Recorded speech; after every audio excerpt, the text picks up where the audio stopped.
peuple de Dieu, Noël approche et je vous raconte une histoire dont contemporaine. En effet, Dim Guénard, il est comme beaucoup d'enfants et voici son histoire. Abandonné très jeune par sa mère, il est confié à un père alcoolique qui le frappe au point de l'envoyer 3 ans à l'hôpital. Déchu de ses droits paternels, son père ne viendra jamais le voir. Le jeune Tim se construit alors dans la haine et la violence, connaît la rue, la prostitution. Aujourd'hui marié et père de 4 enfants, Tim Guénard habite près de Lourdes, où il accueille avec son épouse des personnes en difficulté. Partout où il est demandé, il témoigne de son parcours pour faire gagner l'espérance. En effet, quand j'étais à l'hôpital, les infirmières se demandaient d'où me venait ma volonté de remarcher. Mon secret, c'était la haine. Je me disais, et je remarcherai, et j'irai frapper mon père. En fait, j'avais grandi, car quand on est petit, on gomme les tâches de ceux qu'on aime. Quand on grandit, on perd la gomme et on se dit « Je ne pardonnerai pas, je n'oublierai pas, moi, je fais partie des gens rancuniers. » C'est la haine qui m'a mené à guérir. Certains prétendent qu'un enfant battu battra ses enfants, qu'un enfant d'alcoolique deviendra alcoolique. Alors, j'ai eu peur d'être une reproduction de mon père. Mais un jour, on m'a parlé de l'ADN qui est différent pour chacun d'entre nous. Je me suis dit, si je suis unique, je pourrais contrarier le destin. Je ne serai pas alcoolique, je ne serai pas violent. Si j'ai de la chance d'être heureux avec ma femme et mes 4 enfants, c'est parce que je suis vivant. Et si je suis vivant, c'est grâce à ceux qui ont posé de beaux regards sur moi. Si vous n'avez pas d'argent, ce n'est pas grave. Si vous n'avez pas de solution devant la souffrance, ce n'est pas grave. Ce qui est important, c'est le regard que vous portez sur l'autre. Il faut se mettre à la hauteur des gens qui souffrent. Asseyez-vous à côté d'eux. Écoutez-les comme M. Léon m'a écouté quand j'étais à la rue. On disait de lui que c'était une cloche, un clochard. Pourtant, c'est grâce à lui que j'ai appris à lire.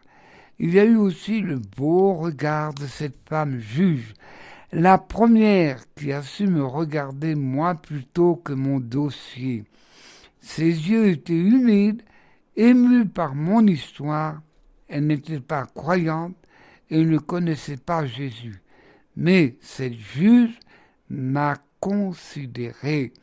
Elle a accepté de rencontrer ma différence, de dire bonjour à ma différence.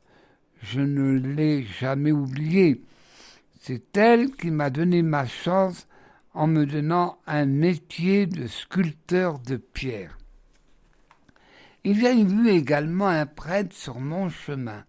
Les gens lui disaient que j'étais un mauvais garçon, mais n'entendaient pas.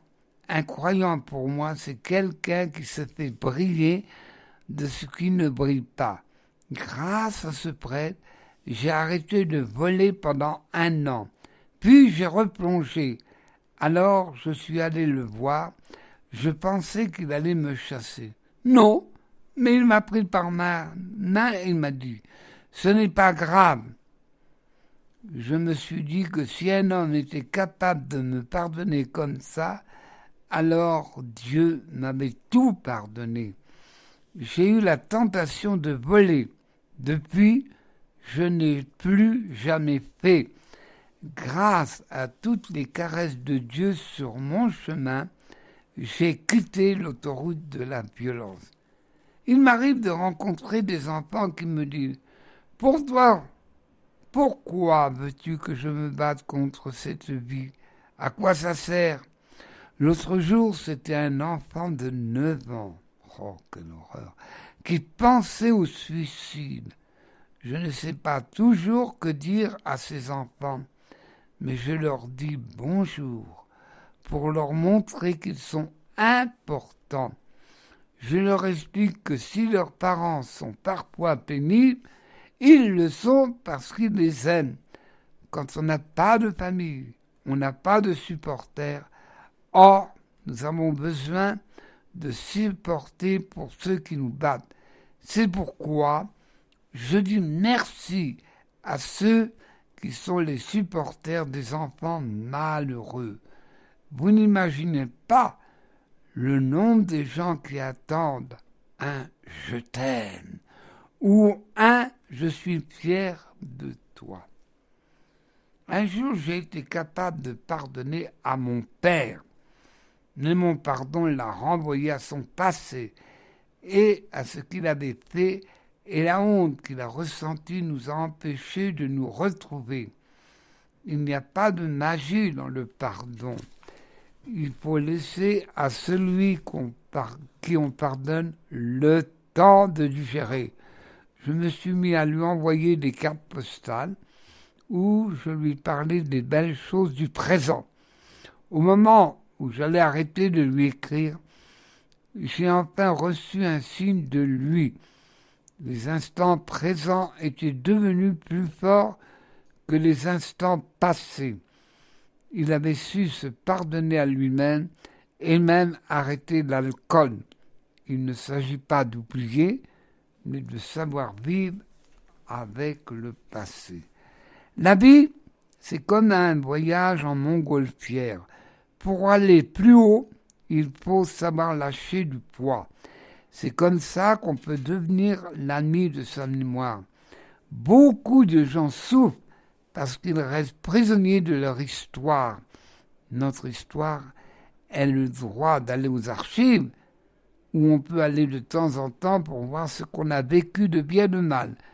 Pour arriver, il faut vivre le processus du pardon et donc la vie spirituelle qui va avec. C'est pourquoi j'aime vivre avec Dieu. Cette vie n'engage pas les gens dans les couloirs. La Vierge Marie m'a beaucoup aidé. Le bonheur en exemple. Je n'aurais jamais pu changer de vie si je n'avais pas fait de belles rencontres. Ces rencontres n'ont pas changé ma vie, elles l'ont éclairée. Elles ont mis de la lumière dans le noir. On ne peut pas forcer ce genre de rencontres qui mènent à la résilience, mais on peut donner envie de rencontre. Quand je vois des enfants qui souffrent, je leur montre que je suis heureux. Pourquoi voudriez-vous cacher le beau puisque l'homme est fait pour avoir à la beauté de Dieu? Il ne faut pas cacher aux gens qu'on est heureux. Et cette joie et ce bonheur se trouvent tout particulièrement dans Jésus miséricordieux. Faisons-lui confiance, il nous montre le chemin et nous envoie des personnes. Voilà en quelques mots l'exemple du pardon de Guy de Guénard. Alors je ne fais pas de commentaires, c'est à vous-même, bon peuple Dieu, qui recevez cette histoire. Il est vraiment notre contemporain et comme je dis au début, il est auprès de Lourdes, mais pas à Lourdes, il accueille ceux qui sont dans la peine, dans la misère et autres. Et je tiens à vous faire remarquer que cet homme est déjà passé à Notre-Dame-du-Lot il y a à peu près une dizaine d'années. Vous avez vu le beau film qui, on ne s'attendait pas, Le cœur sacré de Jésus. Incroyable. Ceux qui ont lancé ce film n'en croyaient pas leurs yeux. Toutes les projections dans les villes de France, je ne parle que de la France, il y a eu des prolongations même jusqu'à un mois. C'est tout un des aspects du cœur sacré de Jésus.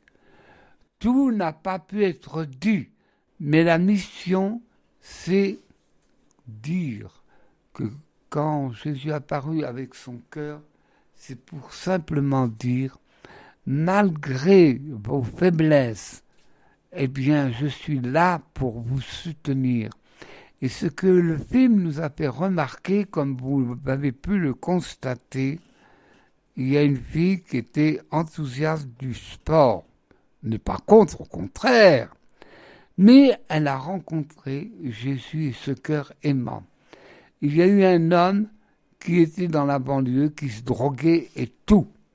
Mais il s'est converti par la tendresse de Dieu et aussi des amoureux entre eux qui s'aimaient plus et ils sont retrouvés et ils s'aiment. Voilà ce que le film a présenté du cœur sacré de Jésus. Mais pourquoi il y a eu un tel succès? Car les films catholiques, chrétiens n'ont pas la cote. Et là, un phénomène inexplicable, il y a un retour au spirituel, ne serait-ce qu'à la personne du Christ. Bon peuple de Dieu, merci de nous avoir écoutés.